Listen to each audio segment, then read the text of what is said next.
তুমি কে, আমি কে, রাজাকার রাজাকার।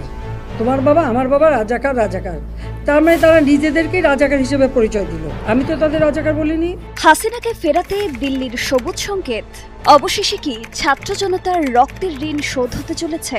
তবে কি সাবেক প্রধানমন্ত্রী শেখ হাসিনাকে বাংলাদেশের আদালতের মুখোমুখি করছে বর্তমান সরকার? ভারতের পররাষ্ট্র মন্ত্রণালয়ের একটি বক্তব্যকে কেন্দ্র করে পুরো উপমহাদেশ জুড়ে তোলপাড় সৃষ্টি হয়েছে।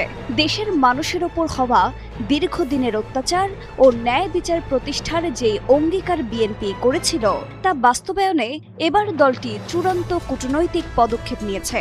অন্যদিকে ভারতের পক্ষ থেকেও এই বিষয়ে ইতিবাচক ইঙ্গিত পাওয়া গেছে। নয়াদিল্লির নিয়মিত ব্রিফিংয়ে ভারতের পররাষ্ট্র মন্ত্রণালয়ের মুখপাত্র রণধীর জয়সওয়ালের কাছে সরাসরি জানতে চাওয়া হয়েছিল, শেখ হাসিনাকে কি বাংলাদেশে ফেরত পাঠানো হচ্ছে? জবাবে জয়সওয়াল স্পষ্ট করে জানান, বাংলাদেশ সরকারের পক্ষ থেকে শেখ হাসিনাকে প্রত্যর্পণের আনুষ্ঠানিক অনুরোধ ইতোমধ্যে ভারতে পৌঁছেছে।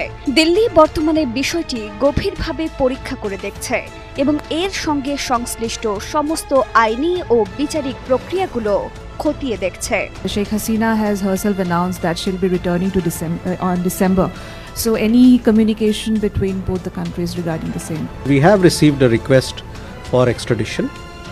This request, as we have said earlier as well, is under examination.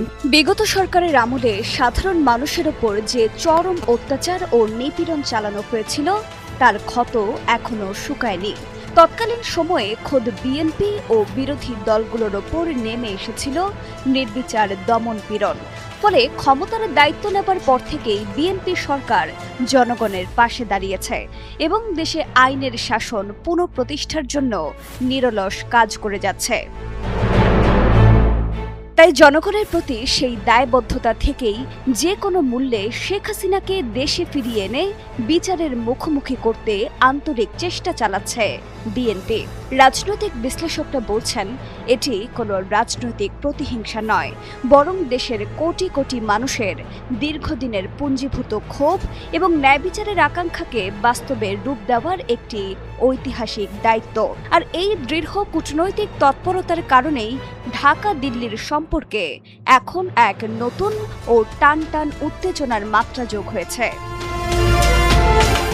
ইতিহাসের চাকা বড্ড নিষ্ঠুর। 2024 সালের 14 জুলাই গণভবনের সংবাদ সম্মেলনে কোটা আন্দোলনকারীদের পরোক্ষভাবে রাজাকারের নাতি নাতনি বলে উল্লেখ করেন তৎকালীন প্রধানমন্ত্রী শেখ হাসিনা। অহংকার ও দাম্ভিকতায় ভরা সেই একটি মন্তব্যই সাধারণ ছাত্র জনতাকে রাজপথে নামতে বাধ্য করে, যা পরবর্তীতে সর্বাত্মক গণ আন্দোলনের রূপ নেয়, যার জেরে 5 আগস্ট দেশ ছেড়ে দিল্লিতে আশ্রয় নেন তিনি। কিন্তু নিয়তির পরিহাস, আন্দোলন দমনে প্রাণঘাতী অস্ত্র ব্যবহারের নির্দেশে মানবতা বিরোধী অপরাধের মামলায় বাংলাদেশের আদালত ইতোমধ্যেই তাকে মৃত্যুদণ্ড দিয়েছে।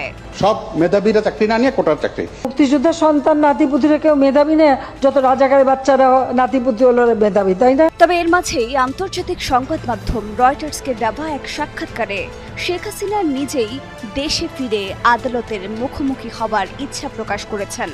এখন দেখার বিষয়, ভারতের আইনি প্রক্রিয়া শেষ করে কত দ্রুত তাকে বাংলাদেশের মাটিতে ফিরিয়ে আনা সম্ভব হয়। জনগণের আকাঙ্ক্ষা পূরণে বিএনপি সরকারের এই ঐতিহাসিক কূটনৈতিক লড়াই শেষ পর্যন্ত কতটা সফল হবে তাই এখন দেখার অপেক্ষা।